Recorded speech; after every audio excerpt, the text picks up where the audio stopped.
some of my experiences and knowledge, which I learned through supervision of a student and examining PhD and Master of Science thesis. Well, the research is not something very easy thing to do, and at the beginning we all struggle, and those of us have completed PhD, we know how much we struggle. And we have seen many students after completion of PhD ended up with dangerous diseases like heart disease and diabetes and many sorts of diseases that we have seen. I have even friends in Malaysia during the PhD time, she becomes psychic after 2.5 years. And I have a friend from Indonesia. After going through the problems and the difficulties and all that during the PhD study, he couldn't drive 5 years alone. His wife has to accompany him wherever he used to go. So research is that kind of serious thing. And once we finalize the topic, immediately we try to look at some materials that may help us, okay, to understand the area, to clarify, identify and define the research problem and all that. Let me start with the slides. So this is what I have put it at the cover page. This is today's talk is definitely on systematic literature review. That's what we have agreed with Dr. Imran. I have developed a new template, completely new, designed by myself. And I'm going to share with you at the end of the session. This is how I start with usually my session. The secret of success is to know something nobody else knows. The reason we do research because we have to find something new. And that's where many researchers, especially PhD students, they struggle.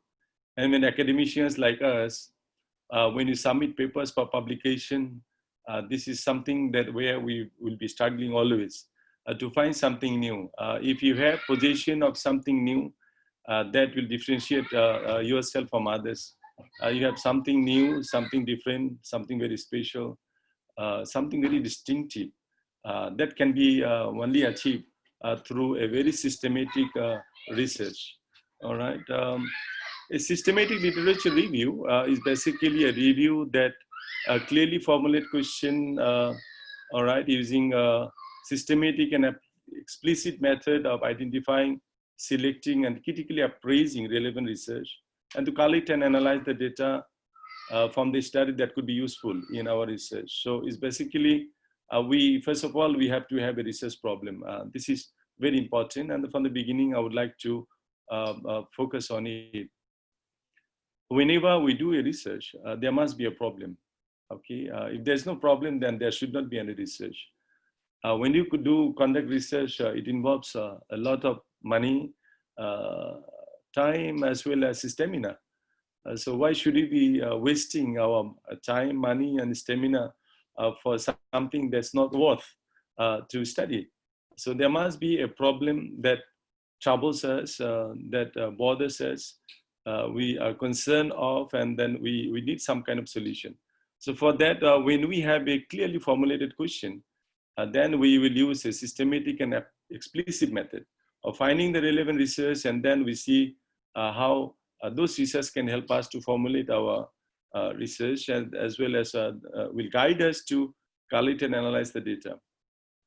So basically, there are two steps in systematic literature review. As an introduction, the first step, we conduct a systematic review to create a structured question to guide the review. And the second stage, we perform thorough research of the literature of relevant papers. Let me start with some very basic one. Research is basically a voice of journey. Research, a voice of discovery. It is a journey. Research is an attitude, it's an experience, it's a method of critical thinking. It is a careful, critical inquiry of seeking facts for principles. If you look at some more specific definition of research, then it is an art of scientific investigation which we will insist a lot. Research got to be scientific and systematic, all right? So we will do a systematic and scientific search for pertinent information on a specific topic that in hand, and we will try to arrive at a dependable solution based on the planned collection and analysis and interpretation of data. These are some other definition of research is also there, but I put in a red mark. Basically, research is explicit question plus explicit answer, implicit question plus explicit answer plus data to answer the question. That's a definition that I like. In research, we have to be very inquisitive in the whole process. We have to be inquisitive, and we have to search for something new, and we have to justify, rationalize whatever the findings that we have from research. I won't read this one, but again, you are talking about an activity that caused by instinct of inquisitiveness. That's very important. Huh? We are looking for some fresh insights. We are looking for some answer to a question. We are trying to acquire knowledge in a broad sense, okay? This is more organized definition you can get from a book. It's from Jikmon. He says research is an organized, objective, and systematic process to study a particular problem that needs a solution. So research, when we do research, we have to keep that in mind. It has to be organized. There must be clear-cut objective, and there must be a systematic process. And what is most important is we have to have a particular problem that requires solution. So we are doing research in an organized, objective, and systematic manner for the purpose of finding a solution to a problem. This is what is very important. So we have to keep that in mind. Any research we do, we have to identify and define the research problem first of all. And literature review even helps you to do that. Okay, so we look at in a comprehensive viewpoint afterwards. So what is research is basically, if you look at this term, it's research, searching again. Millions of people are doing research worldwide, and still we do research in the same area because things changes, and then it requires new kind of solutions that we face. We look for new ideas, and research is to search for new answers to an old question. Research is to question the existing answer of a question and search for new answers. Why you do research? Basically because social realities evolve and change. If we look at the society now, when we were kids and we are being brought up, and our kids are being brought up, things are totally different. A lot of changes are taking place in the society, all right? It doesn't matter what country, which country we live in. And things are changing so much and so fast that even experts are having difficulty to cope with the changes. So social realities evolve and change. And that's why we have to do research to find out new solutions to the new problem and the new realities that we have. And also because the ideas evolve and change. So you have new ideas and thing changes, you know, for example, like if you look at COVID-19 now, which has affected all of us, even in Pakistan quite badly, right? COVID affected quite a lot. So this is something, it's not the first corona. Before COVID-19, we had two coronas that we made in the worldwide, right? The SARS and MERS. And we had solution for those two. And then a new corona suddenly appears and we do not have any solution yet. So something new is there, and yet we have not got any solution yet. So we need a solution to this new problem. And then sometimes we have solutions to a problem, but it is contestable. So you have solution there, and you got to be tested, you got to be validated, you got to be verified, you know, you got to be proved as effective. And that's why we do research. All right, I will go through these also quickly. Sometimes we do have misunderstanding on this. Research, sometimes we collect data and information and we just describe it and we feel this is a research. It is not. Just collecting facts and information with no clear purpose is not a research. There must be clear purpose of conducting a research with a problem in hand. We have to keep that in mind. If you are not providing any solution to a problem, then that is not research. If you do not have clear-cut objective of why are you collecting data information, it is not research. Reassembling and reordering facts and information without interpretation. This is what is very important. Many of us, we write papers, we collect data, we analyze data, we describe our findings without interpretation. And many theses, especially PhD theses that we read, this is one of the weakest part of a student thesis, where students are very poor explaining, what the findings they have, interpreting with the contextual support or literature support or theoretical support, which is very important.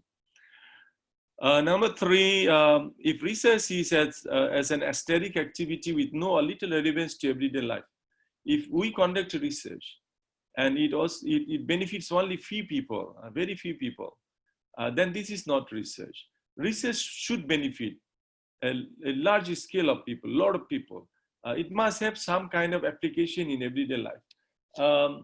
I had a conversation with some industry experts, and many industry experts, they complain about PhDs. They said a PhD is just like a degree, and you do research on a simple, small area, and which doesn't have any relevance to the industry. This is the major complaint from the industry. So when we do research and we come out with some findings, we have to make sure that our findings have impact in the society, in the industry, or people's life. If it doesn't impact anyone, then this is not a research. Okay. And number four, as companies usually do, if we try to do something to get our product or idea noticed or respected, then that is also not research. Okay. So this slide is very important. We do have misunderstanding. Sometimes we do just collect the data and then we analyze it and we describe it and write a paper on everything. Then I have done a research. Actually, that is not a research. Research must be done with clear purpose and with good interpretation, and definitely in hand, there must be a problem in hand and you are finding solution to a problem.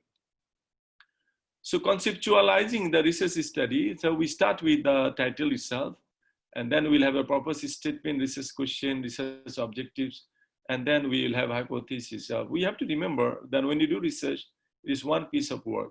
So there must be good alignment and synchronization of ideas. The idea should flow logically. The idea should flow, flowing from one paragraph to another paragraph, one section to another section, one chapter to another chapter. In a way, it looks like this is one piece of work. This is a challenge that we face, all researchers worldwide, right? Finding out quality information is a major challenge for researchers. Quality information with highest value that will bring highest benefit and outcome in the decision-making process. I still recall, when I did MBA, the internet was not there yet. And when you want to collect a paper, we used to go to the library, spend whole day, and we used to get only one paper. But now it is not like that. You can just go to internet and find out your parameters, the key terms. You just click and you get hundreds of papers available. So finding out research papers are not that difficult, but yet finding out quality information with highest value is important, meaning that we have to find some information that is relevant to our research, that's useful to our research, that brings something additional value to the data information that we have. So how do you find quality information then? We have basically four sources where we can obtain quality information. Number one comes from intuition. This is our conscious or subconscious mind will tell us, how do you perceive or understand certain things. So to define research problem and identifying research gap, the first source definitely when I choose a topic because I feel that there is a problem and there is it warrants some kind of research and some solutions are needed. So our intuition will tell us, subconscious, conscious mind. Number two source of information would be our experience. As we mingle around, deal with things with friends, colleagues, our family, society, we would experience many things in our life. So through experiences, we can also get some good information, as well as in other way, we can consult with people who have experienced similar thing before. They may also give us some clues, some good information to identify and defining our research problem. And number three source obviously could be research. We can do prior research, identifying the published information in the form of book, could be from journals, could be from newspapers, could be annual report of companies, could be papers published in journals, could be conference proceedings. So there are many things there which will help us also to identify and define research problem. And the four sources of information would be authority. We do know that certain area there must be some authority, the person with authority.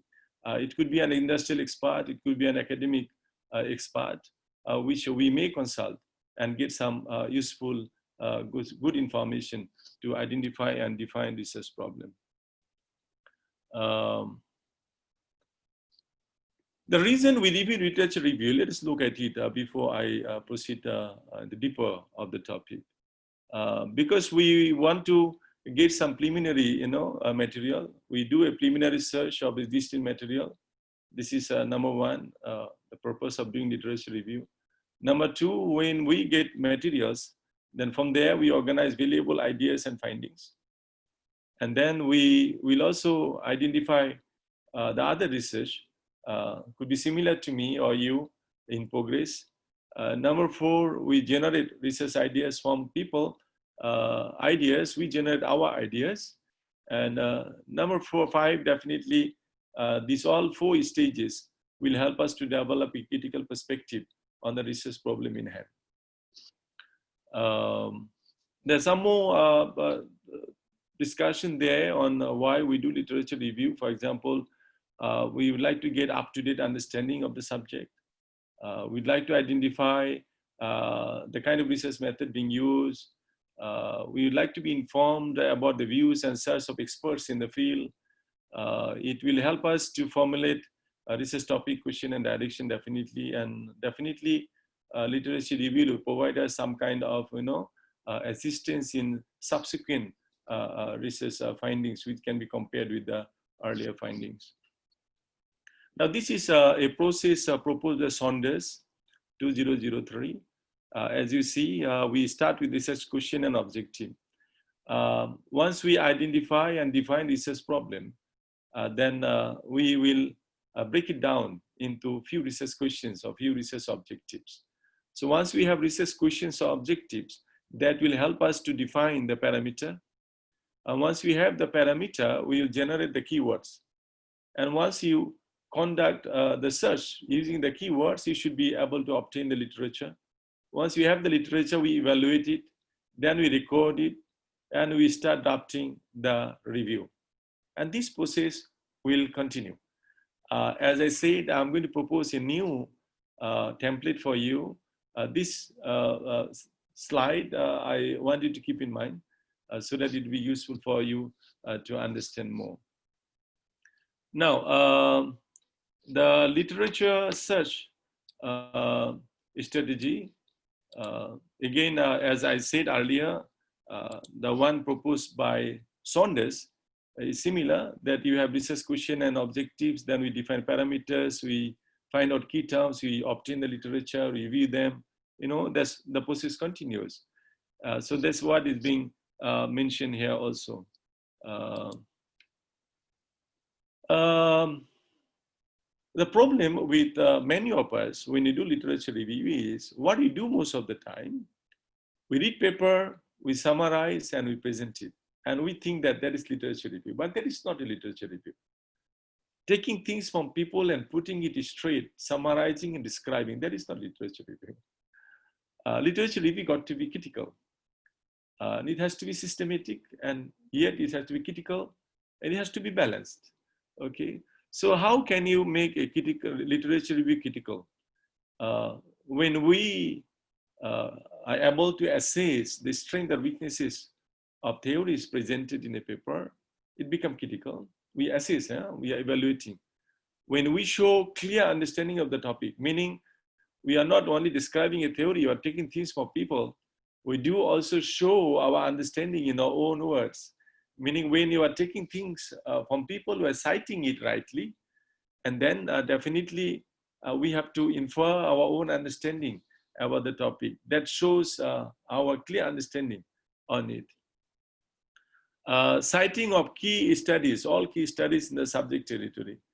If we are presenting a literature review, we have to make sure we are citing all the key studies. For every area, there are certain studies which are known as key studies. For example, like if you are doing a customer loyalty or customer satisfaction survey, and we are not citing Parasuraman, then there is not something right. If you are doing a study on job satisfaction motivation, you are not talking about Maslow's hierarchy of needs theory, then that is not right. So in every area, there are certain theories and certain studies which are considered to be key studies or key theory must be explained. All right. And then number 4, there should be a clear indication of how review links to your research question, meaning that when we are describing the literature review, we have to be able to relate it to our research question. That is very important. When we write our present literature review, as I said earlier, there must be a logical sequence and good flow. That's where it is. So you have to link it with a research question. And then the following paragraph would be linked with another research question. And it continues like that. There must be a good flow. A critical literature review would also define the boundaries of our research. Selection and synthesis of existing argument from new perspective. This is very important.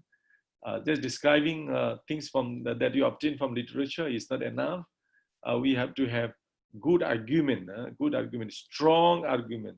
We have to debate, we have to rebut, with what is being presented by earlier prior researchers, so that we can show some new perspective. As I said earlier, one of the reasons we do research because the social realities evolve and change. So when things are changing, the theory was validated, effective 2 or 5 or 10 years before may not be effective today. As the earlier to Corona, the vaccine being invented, discovered, which are not useful today. So there must be some strong argument, debate and debate in our write-up. And through gradual refinement, a clear demarcation of the research problem. So at the end of literature review, then we should be able to provide some kind of present, some kind of research gap. That's what is very important. So that is actually the main reason we do conduct literature review. We do conduct literature review. We consult with people, experienced people, and all those, the information sources we saw.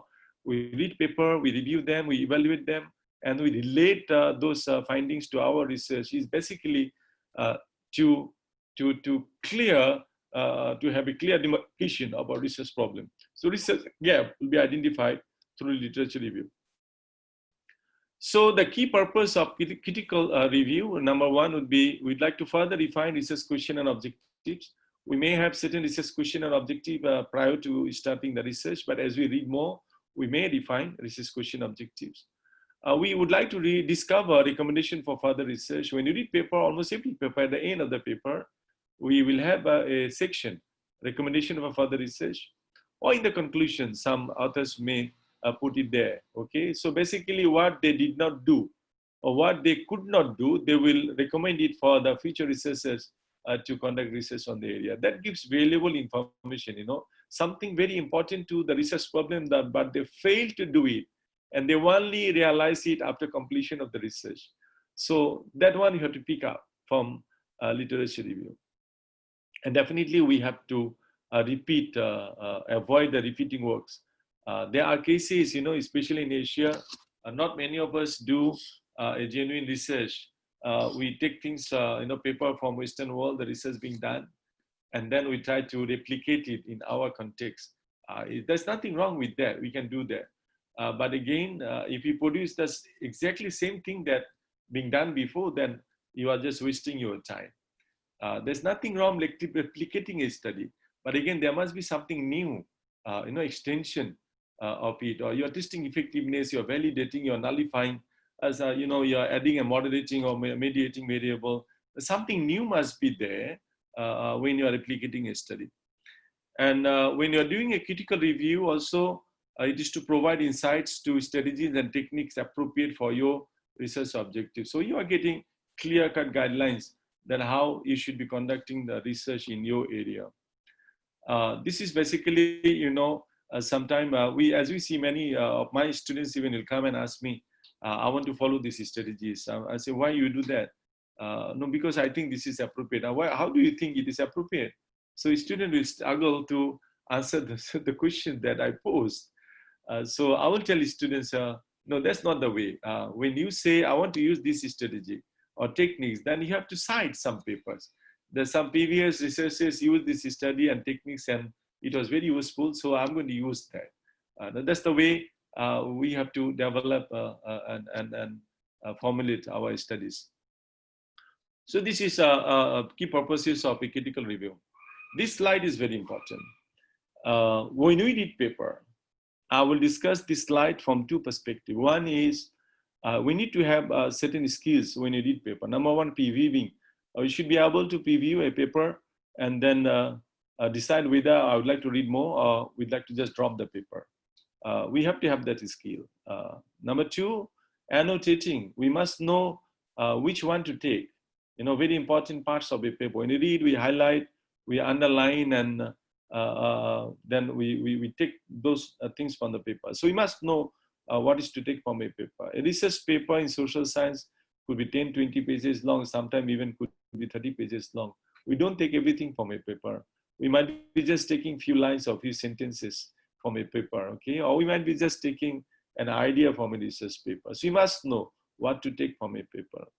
And then we should have also have the skill of summarizing the paper. Once you highlight or underline in annotating process, then we'll summarize paper. And when you read more than one or two papers, we should be able to compare and contrast between the papers. But I explain it, this is from Harvard College Library, but I explain it from different way. I would say that a paper should be read for 4 times. Any research paper that you obtain, it should be read for 4 times. The first reading would be previewing, reading for the sake of reading. So as you read, speed reading. Those of you are familiar, is fine. If you're not familiar, you can just go to YouTube or Google. You can find out, the skill for speed reading. You can read paper very fast, very fast. So how can you do that? It's previewing. The first reading, you are just previewing. You are making sure that this paper is useful, relevant to my study. So we preview the paper. So first reading for the sake of reading. Then I will read the paper for the second time. In the second reading, first reading, I know this paper is relevant to me, useful to me. So I continue to the second reading. Now I'm going to highlight and underline those important aspects of the paper that I think going to be useful for me. That is called annotating. So out of 30 pages or 20 pages of paper, you could be just taking few sentences, few lines, and few papers. So that is what is important, annotating. Then we move to third reading. When you read for the third time, we'll summarize. This is what I'm going to show you at the end, the template that I have developed. And once you have read one paper, you have summarized it, you will proceed to read the second paper. And now when you proceed to read the second paper, you will always realize, once you started reading the second paper, you have forgotten what you have read in the first paper. This is very common. Don't worry about it. And as you read more, you will be more confused. And when you read 10 papers, you will not remember anything of any of the papers, okay? So that is very common. So what do you do then?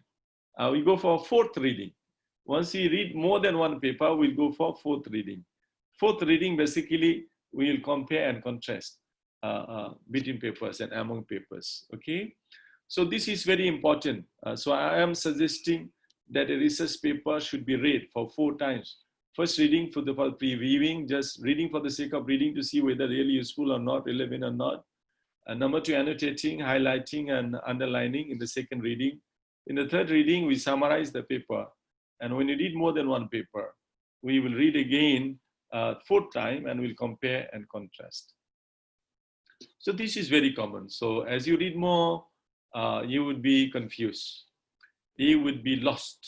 Okay, you would not be very sure where to move and how to move.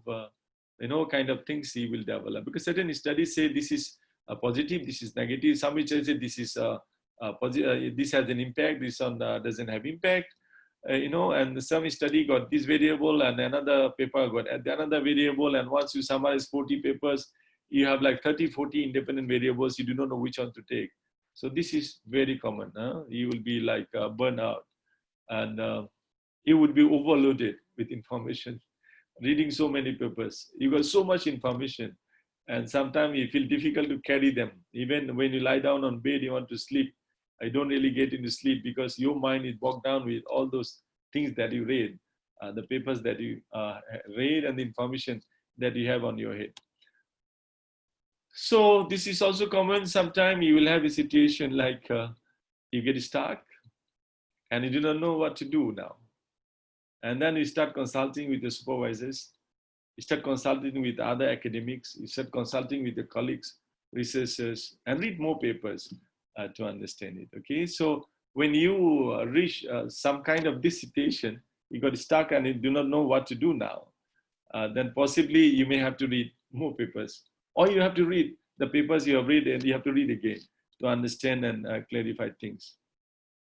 So adopting a critical perspective, the other two important skill that is very important for us, this is suggested by Wallace and Ray. Basically, we have to have the capacity to evaluate what you read. So if you want to preview, you must know whether the paper is relevant or not. So you must have the capacity to evaluate the paper. And it is not only important, one more very important aspect is we must have the capacity to relate what you read. Okay, so these two are very important. We must be able to evaluate the paper, and then we must be able to get the important things that we want to take and relate it to our research work. This is the content of a critical review. We must have academic theories in a literature review. Now, as we recall back, PhD is what basically? PhD, Doctor of Philosophy, right?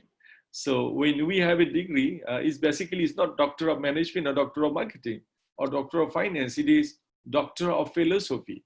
So there must be some philosophical foundation of our research, and that's where the ontology and epistemology comes in, which I'm not going to touch in today's talk, but I'm going to touch a bit on the theory. There must be theoretical foundation of our research, and that's what we call sometimes research framework or theoretical framework, the framework that is supported by theories. On 9th of July, there will be an webinar conducted by Al-Bukhari International University, Malaysia. I will send the link to Dr. Muhammad Imran. Those of you are interested, there will be a webinar on theoretical framework, conceptual framework. You may possibly attend into that webinar, all right, on 9th of July. I will send information to Dr. Muhammad Imran, inshallah. So that's where I'm going to explain how theoretical framework, conceptual framework can be developed. So academic theories are very important. In our research, whatever research problem that we have to have certain theories that explain that problem, okay? So from that theory, we'll develop the framework. And that's what we call underpinning theories. And for certain research framework or theoretical framework, we may have more than one theory. So the main theory, we will call it underpinning theory. The rest of the theories, we call it supporting theories. So there are cases also like that. A framework may not be supported by one theory alone. So you need more than one theory. So the dominant theory become underpinning theory, and the rest of the theories become supporting theories. All right. Then the content of literature review, critical review should also demonstrate the current knowledge of the area. And that is a requirement if you want to publish your paper in a good journal. Even in the PhD also, we look at the 40% papers must be based on last 5 years. Okay, 40% papers must be based on last 5 years publication. That's the current knowledge of the area, okay? We have to have clear referencing of the, for the reader to find original cited publication. That's what we put in the references list. And we have to always acknowledge the research of others. Sometimes we take ideas from people and we write it in a way like this is mine, which is wrong. Acknowledging people actually doesn't bring us down. Respecting people brings us more respect. If I respect you, you will respect me. You respect me, I respect you. It is reciprocal, you know. So if you acknowledge people's work in your research, actually your research become more valuable. That's what people want to see, that you are having more citations, you know, in your paper. So you have to be respectful, and we have to acknowledge research of others in our research literature review. The key of to a literature review, critical literature review also, we have to demonstrate that we have read, understood, and evaluated the material. We have to link different ideas from a cohesive and coherent manner. We have to make clear connections to research objective and subsequent empirical material. I have started from the beginning. I said one research is just one piece of work. It should be flowing from beginning until the end. There should be clear-cut connection, you know. So at the beginning, you have a plot, and then from that plot, you continue creating more drama and dramatize it and dramatize it. At the end of it, you have a solution to it. It's like you are producing a movie. All movies start with the plot at the beginning, you know. And if you like the plot, you may continue, and you don't like it, you may continue. You may not continue to watch the movie. So research is basically, as I put it, is basically telling and selling stories. Researches are basically telling and selling stories. So we tell and sell our story. So we have a storyline. We find a research problem. We do literature review to define, identify, and define clearly, you know, the research problem. Then we identify theories. We identify appropriate research method and all that. We identify variable. Then we develop a framework. We construct questionnaire, we collect data. These all are part of dramas, you know, subsequent process, you know, one step after another step. At the end of the research, we have solution to the problem that we have shown this in the plot. And that's why in the beginning of the research paper, or even PhD or master research, master by research program, we put at the beginning introduction or background of the study, why you show the plot, and then you continue to research problem by highlighting the problem that we have in hand, would like to find solution. And then we translate the research problem, the research question objectives. Then we continue to do literature review, find out the research gap. We continue to have research framework and all that. So this all flows from one to another. This is just basically one piece of work. I have had experiences of supervising quite a lot of students. I have produced already 17 PhD students. And I still have now 13 students doing PhD with me. And I do also have currently 6 postdoctoral students doing research with me. And I have attended as external, internal examiner for many students at different universities in many countries. So this is one of the flaws that you always find. Students fail to link, you know, from one part to another part. The missing link is always there. Ideas do not flow. The information presented doesn't follow a logical sequence. Those things are very common.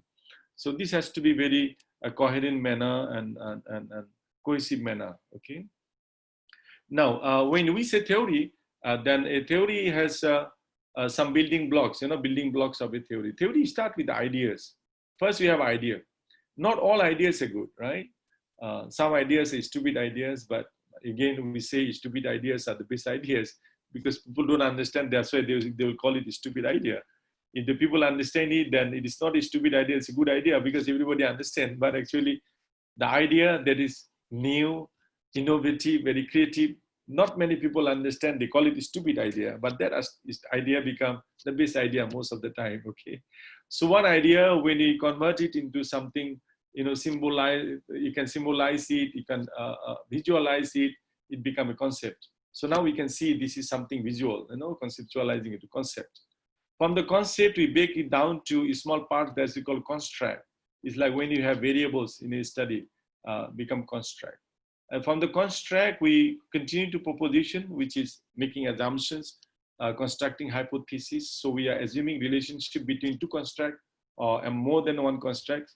That's what we call proposition. And when the proposition approved, it becomes a theory. So these are the building blocks of a theory. I'll show you in another slide. This is how it is. So you have basically the ideas, and then we continue to concept, and then you have construct, the proposition, then we go to theory. Not many people can come out with a theory. If you are coming out with a new theory, then it should be nominated for a Nobel Prize. Okay, most of the time we adopt deductive approach, which I'm going to do some discussion later. Okay, but let us keep this in mind. A theory is start with the idea, then we continue to concept, then break it down to construct, then we continue proposition. When proposition approved, it become a theory. Now, in critical review of literature, again, we have basically two approaches we use. One we call deductive approach, the other one we call it inductive approach. So deductive approach basically comes from existing theory, and then we come down to collect data and test them. Inductive theory doesn't start with the theory, it starts with data and we develop theories. Two are totally different things. I used to give this example to many people. For example, like say, for example, we are landed in a beautiful piece of land, and then we found a garden and a lot of flowers. So from that flower garden, I pick certain flowers that I like. Okay, so that is deductive. So I'm going to a beautiful garden, and the garden is there. I'm picking the flower that I love, and I'm coming out and telling people, you know, I got these flowers from this garden. That is deductive. The inductive is you are landing on a beautiful piece of land and there is nothing there. So you start plowing the land, you plant the tree, and when you get the flower, you get to come out and tell people, you see, I plowed this land, I harvested this, and finally I got this flower. That is the theory. That is inductive. I hope that will clear confusions and misunderstanding about deductive and inductive. So this is basically your inductive, whereby we look at facts from observation and we continue to develop laws and theories. And this is inductive, whereby we look at theory and we come out with explanation and prediction. This is another slide. This is deducting. You are deductive approach, whereby you look at theory. From the theory, you develop hypotheses. We analyze, collect, analyze data. We accept or reject hypotheses. This is deductive, right? That's what I said. You are landed on a beautiful piece of land. You have a flower garden. You are picking up. You are looking at what kind of flower you are looking for. Then you're going around and you are collecting the kind of flowers, and you're making some conclusion on the garden. And when it comes to inductive approach, this is how it is. You're observing the phenomena. That's what I say. You are landing on a piece of land.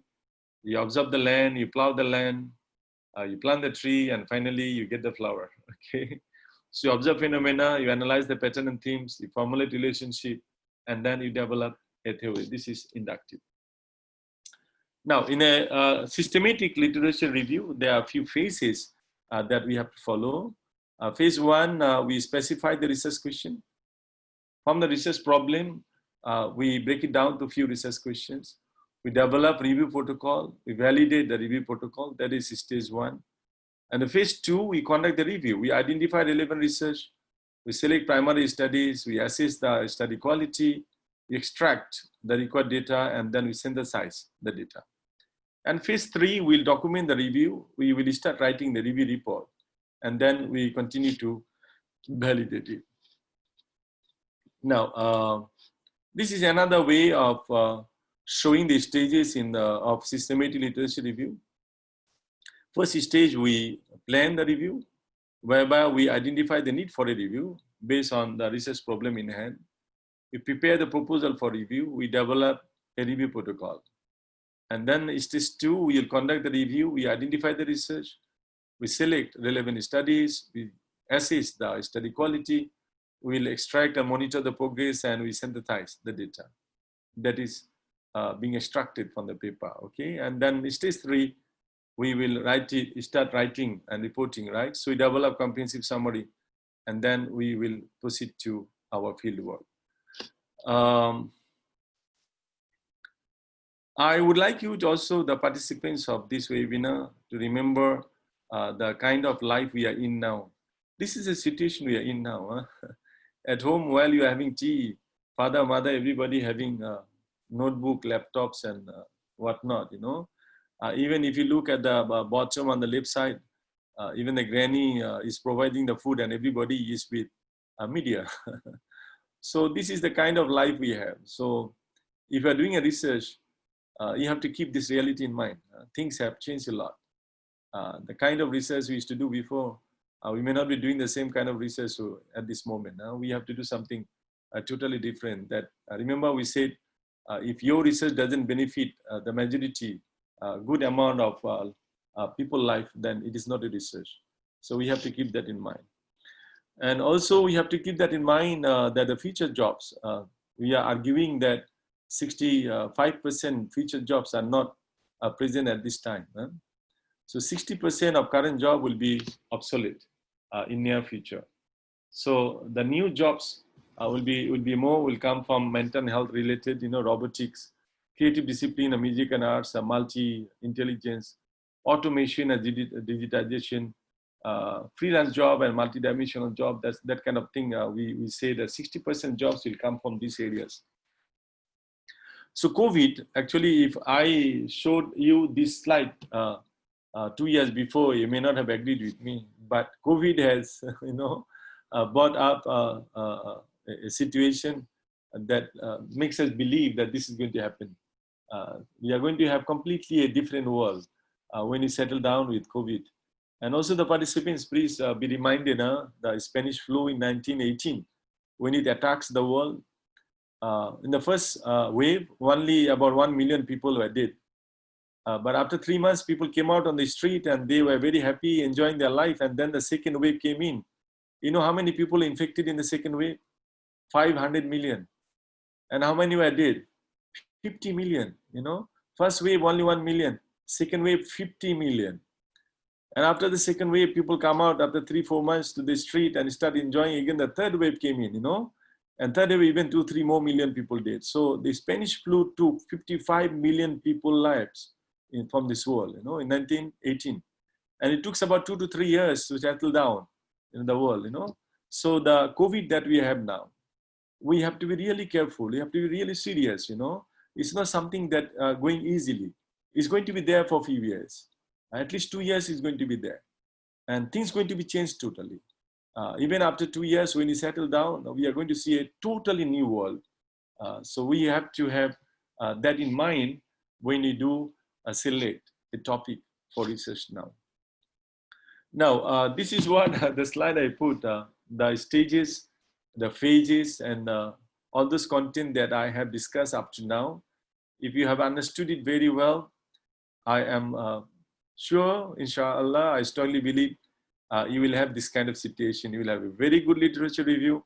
You submit it to your supervisors. If you are doing PhD, we'll be happy. If you are submitting paper for publication, you will get good feedback from the authors, editors, inshallah. Okay, so and I would like to see every one of you attending this workshop. Hopefully, you will have this kind of situation once you do a good systematic literature review. Now, this is something I'm almost towards the end. This is a new template that I have developed and I have started sharing with the world. How to summarize a paper. So you can see the template here. A paper usually would be, remember, 10 to 30 pages long, a social science paper, or even engineering paper could be a bit shorter, but social science paper a bit longer. So whatever the length of the paper is, it can be summarized into one page. So in the middle, I put title of the paper. You will take research problem from reading of a paper, put it in 1-2 sentences. You will identify the variables of factors used in those research, put that in one block. Which theory they use, put that in one block. Then you can put data sources or collection method in one block. Then you continue to what analysis method used. Is it PLS or is it Stata? Is it SPSS? Or it is in vivo? There are so many tools out there for analysis, which analysis they use and which method, statistical method is being used. Then we continue to summarize the current paper that we are reading, findings of the current paper in one block. And finally, we take what are the suggestions given by the author as a suggestion for future research. So this is a template that I have developed. And I have tested with my PhD students, and it is working very well. Students now can summarize 30 pages paper into 1 page. Let me show you some example. This is a paper, okay? It is basically 16 pages long paper, and now we have summarized into 1 page. So there is no question of forgetting. Huh? You have it there. You have documented in a very structured format. So if you follow my template, you should be able to summarize even 30 pages long paper into 1 page. As I continue with another sample, this is another paper which is 25 pages long. And you can see I have summarized it into 1 page. So 25 pages long paper summarized into 1 page. So that's what I'm saying, that you don't need everything from a research paper. We have to learn, what to take. And that's where the problem, I know I have problem with my students sometimes, many times. Students will argue, oh, well, everything is important, I think everything, important, I don't know what to take. So I will always tell them, of course, everything is important, but that's why it is in the paper. But you have to take what is most important or very important and very relevant to your research, okay? So I've given a summary of another paper. So I'm showing you another paper summary. I will share this slide with Dr. Mohammad Imran. And those of you who are participating here, you can give him your email addresses. He can then share these slides with you. So you will have the template, as well as the video recording could be also shared with you. It's being recorded now. So you can contact with Dr. Mohammad Imran. Hopefully he will share with you these templates, the slides, as well as the video records. Now, what I advocate is, once you have summarized 10 papers, then I want you to summarize 10 papers into 1 page only. This is 1 page. This is basically summary of 10 papers. So earlier I have shown you 10 papers, 10 paper summary. Now we have summarized those 10 papers into 1 page only. So once you finish reading 10 papers and you put them into 1 page. So that's what I prefer, you read 10 papers, summarize into 1 page, and then you read another 10 papers, summarize into another page, and read another 10 papers, summarize in 1 page, and then when you have 40 papers are read, you have 4 different single pages there, and you can convert those 4 papers into 1 single page. Meaning at the end, you will have 40 papers summarized into 1 page only. And that's going to be something very beautiful, You just sit down on the desk and look at 1 single page where 40 papers being summarized. There's something very beautiful. If you are doing a PhD, that's what you need. You need to read at least 40 latest papers, and then you summarize into 1 page and put that in your mind map. Then when you go for a proposal defense or finding defense or final viva, you'll be very strong because 40 pages findings already on your lips. Any question comes in, you should be able to answer those questions. All right, I think I want to end up here. Thank you very much for being patient, listening to me. Now I will pass the session to Dr. Mohammad Imran. I will be available for question answers. If you have any question, you are most welcome. Thank you very much.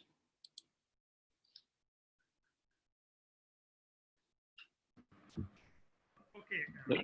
Dr. Mohammad Imran, now I give the session to you. Yeah, I can hear you, Prof. Now, I want to request to Ulfat or the Siklan Chair, because they are the organizer for the 2-day workshops. So they should invite to audience to ask any questions if they want to ask to our respected speaker. Please, our respected audience, you may ask questions related to the 2-day online workshops. Please. Yeah, and if anyone has a question, please you can raise now in case if you need any clarification, or if you like to add anything, or if you have any feedback on the presentation today, you are most welcome.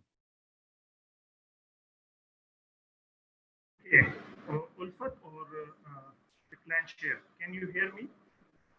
Yeah, a bit slow, but I can hear you. Okay, Prof. One of our respected faculty members, Javed Iqbal, they want to ask you the question. Sir, please open your mic and you may ask your Hello, Prof. Assalamu alaikum. How are you?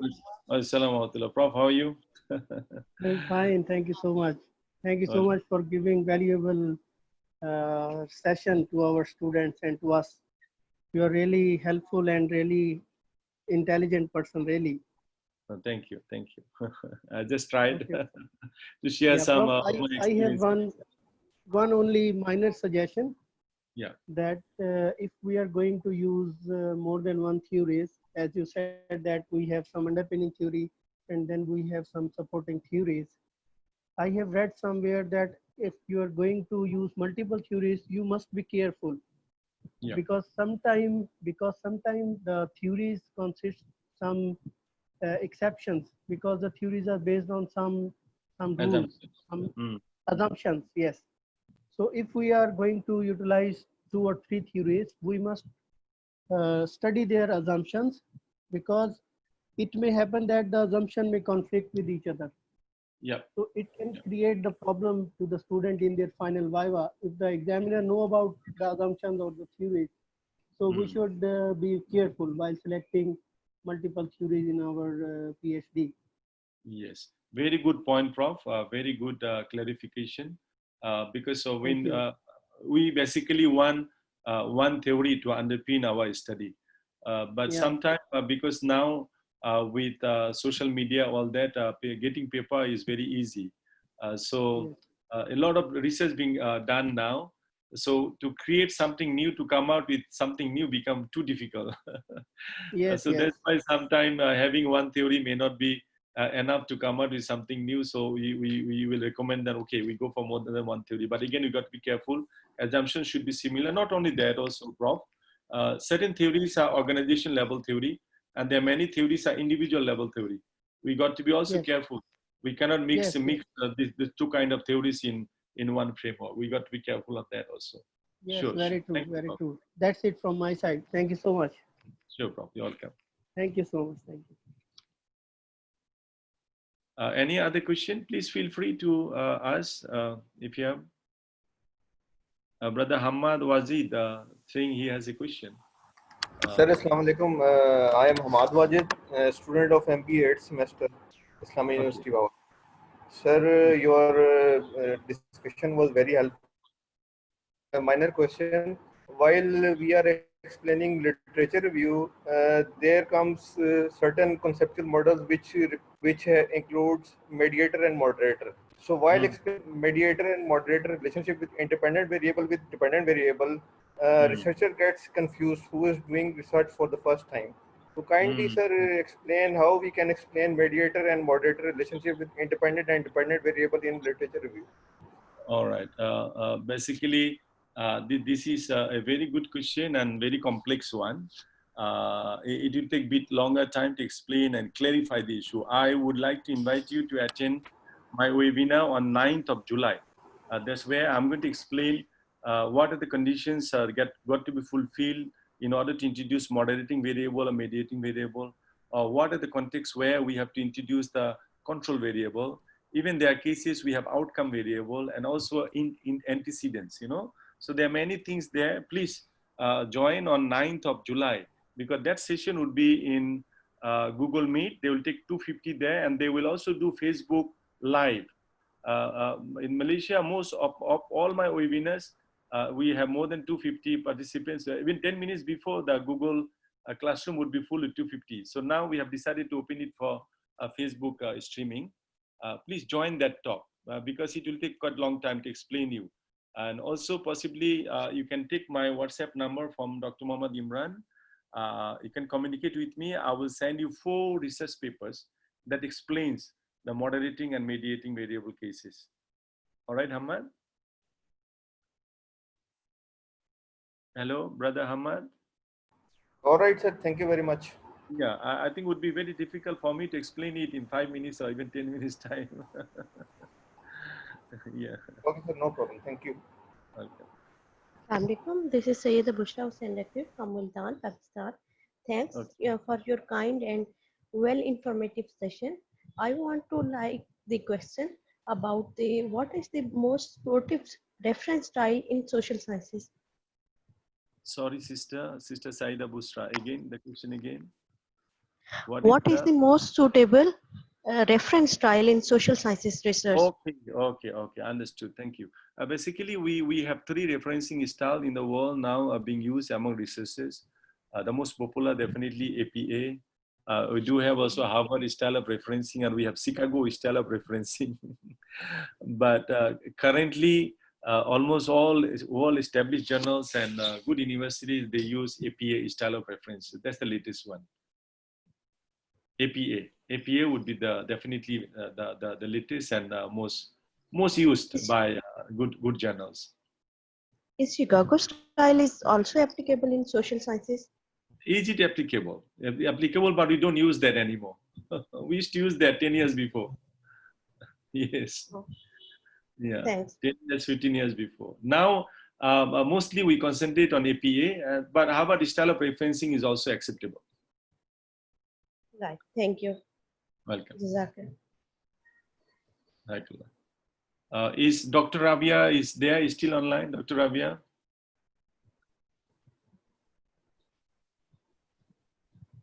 Is Dr. Rabia still there online? Yes, Prof, I am here. Okay.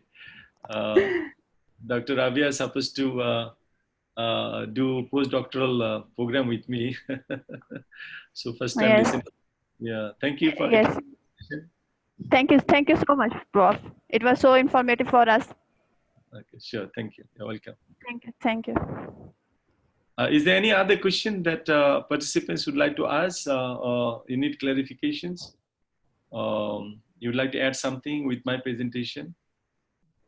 You're most welcome. Even if you'd like to criticize certain parts of my presentation, you're most welcome.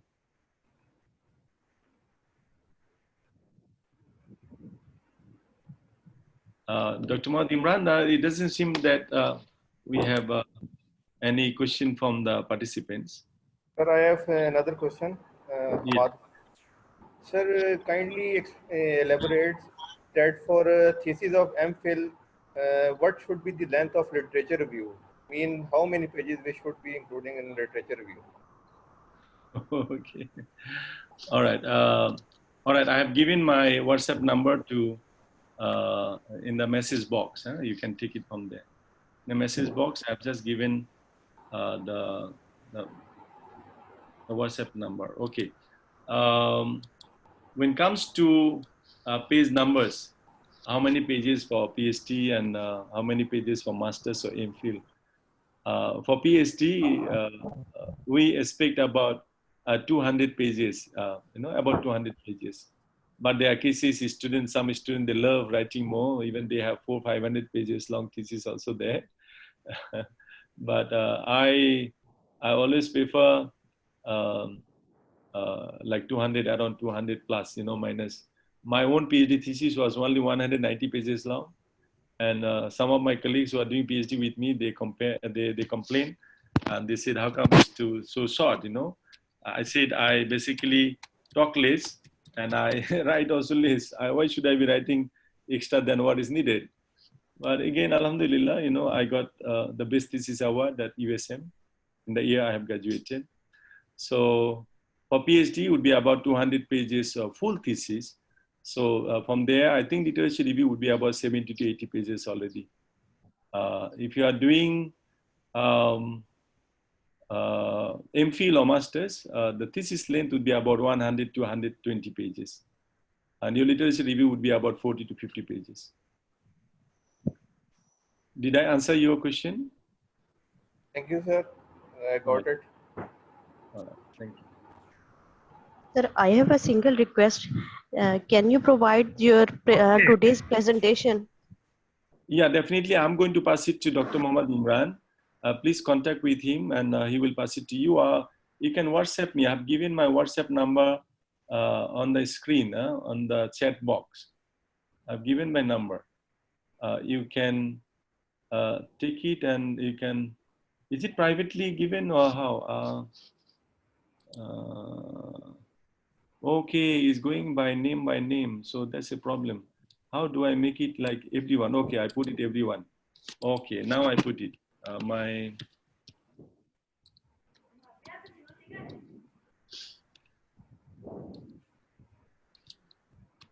Okay. This is Thanks, my sir. WhatsApp number, 016-4049-087. This is my WhatsApp number, and you can email me also. I put it to everyone. You can email me here also.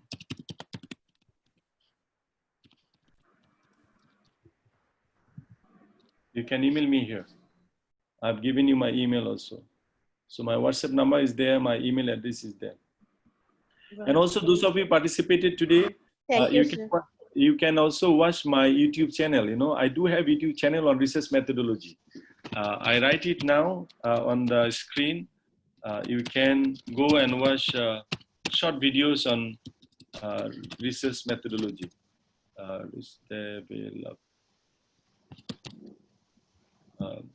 This is my YouTube channel, Platform for Research and Development. If you type, you will get the YouTube channel. I just launched it 3 weeks before. Many people have been requesting me to put up videos in YouTube, so I have decided to open up, a new video channel, or what you call YouTube channel, and I've given you the YouTube channel name, Platform for Research and Development. You can just type in the handphone, go to the YouTube and type Platform for Research Development. You'll see it. So I think about 20 videos are already uploaded there, and I plan to upload about 100 plus videos there in 1 or 2 months time, inshallah. You can listen to those videos, and I think many of your issues will be clarified there. And when you listen to the videos, I'll appreciate if you can subscribe the channel. It is free. If you subscribe, then you will be always notified once we put the new videos in. Okay. Yes. Any other question, please? Sir, I have a question, please. Yeah, Brother Muhammad Hasnain. This is Muhammad Hasnain Haidar from Islamic University of Bhagalpur. Okay. Sir, I have to inquire about your further sessions, as you are telling about the session on 9th of July. How can we assess this session? I'm sorry again, I didn't get your question. Sir, can you? I want further information about your future sessions. Kindly tell me about how we can access. I think most of you are giving email on the screen. I hope Dr. Muhammad Imran will help me to get your email addresses. If I get email addresses, I will send you the link to attend the coming webinar on 9th of July. Okay, Prof, definitely we will share the information. Yeah, I will. WhatsApp group and their email out too, and we will send the emails too, and thank you, we'll share your coming webinar brochures in our group, WhatsApp group. Because most of our researchers are on our WhatsApp groups, Prof. Okay, sure. So I will share with Dr. Muhammad Imran, and he will share with you, inshallah. Okay. All right. Any other question, please? Assalamu alaikum, sir. Assalamualaikum. Yes, Sir, I have a question. Yeah. Sir, is it important to relate any theory with systematic review? Theory is very important. I explained earlier. Any problem that we have, it is because it is an academic research. And remember, we define research as something systematic and with clear objective, So there must be some theory behind any findings that we have, any framework that we develop. To explain a phenomena, there should be a theory. There are a lot of theories around. So we have to identify a theory, and we have to review a theory. And we have to connect it to the problem in hand. Okay. Sir, I have reviewed many papers. So is there any difference between literature review papers and systematic review literature papers? No, when you are reviewing literature, inside literature review, there should be theories should be explained and reviewed. But there could be some areas where finding theories could be difficult. In that case, you can use the research finding literature review and develop your own framework. It's all right. Sir, one more question. Yes. Sir, is it important to get the problem or gap from literature or existing research papers? There are two ways of doing that. First of all, we have to identify research gap from reading research papers that become academic gap. And once you have that, then you have to contextualize it. Then you have to relate it to the industry, a specific, a problem where the problem comes from, a specific premise where the problem comes from. So two has to be synchronized together, academic and industry. That's very important. So we cannot define research problem based on literature review, or we cannot say based on my experience because I was working there and I want to propose a research gap. That is also not acceptable. So we have to find research gap through literature review, and then we have to contextualize it with the premise of research. That will make a very good research problem. Okay. Thank you, Dr. Aminul Islam. It is really brilliantly way you are explaining and you are answering the question. I have also one question regarding one slide you have shown that future job trends. Yeah. You have mentioned brilliantly all the dimensions which is we are expecting in the job market in coming years because of this COVID and all situation. You have mentioned one point, multi-intelligence. Can you please elaborate on that?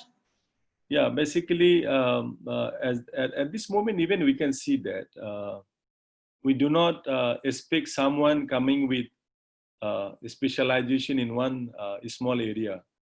Those days are gone. Now industry is looking for one person who can do multiple tasks or multiple jobs. Even as an academic now, if you look at 20 years before, even in Pakistan, university professors who are only teaching, and supervising. They are not really doing many research and publishing papers. But now we are teaching, we are supervising, we are doing research, we are publishing papers, we are communicating with the community and helping the community to develop. We are advising certain policies and the guidelines to the government. So even academics, we need to have multi-intelligence now. So all the jobs require that kind of, character in a person. So we cannot be concentrating in a small area, becoming a specialist into that. And we want to show I'm an expert in that area. Those days are gone. We have to be multiple, experts. So what I understood, you are advising all the participants as well that they should enhance their span of skills, and they should get multi skills, and they should be able to be multitasking as well, right? Yes. For example, like at this moment, many academics are losing jobs, especially those who are working in the private universities.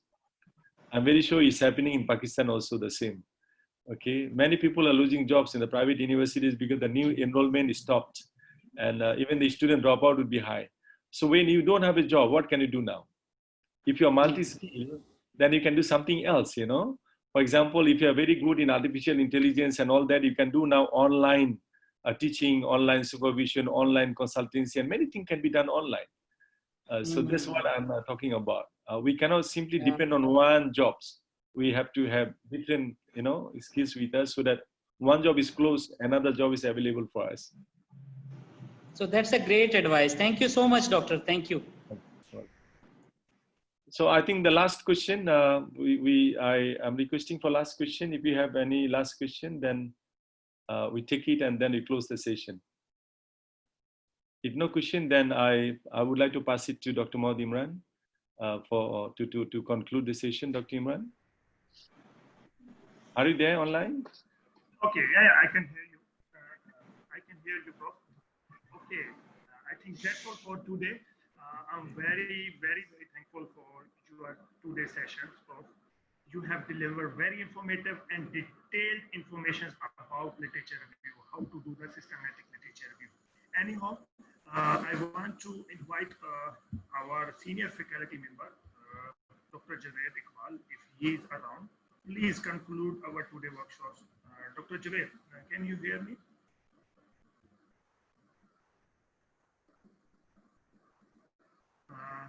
Okay, Prof. I think he's not around. Any other? And also, I want to thank you to our organizing committee, Ulfat Abbas, Siklan Sher, and Zafar Iqbal. He's an MS second student too. Prof, inshallah, we will collaborate for your coming webinar too, and I will share today workshop recorded video to all audience, and as well as your coming workshops, webinars information to all audience. Thank you very much once again, Prof. Stay safe. God bless you, sir. Thank you. All right. All right. Thank you very much again, all the participants. Please stay safe and healthy. And we all keep us in our prayers. We are having very difficult time. I think Pakistan also passing through very difficult time now. So let us pray and we stay safe, inshallah. See you some other time. Okay. Yeah, thank you, Dr. Imran. Yeah. Thank you, Dr. Imran Saab. Thank you, Dr. Aminul Islam. Thank you, all the participants. And thank you, IUB, for arranging this wonderful session for all of us. Thank you. Okay. All right. Assalamu alaikum.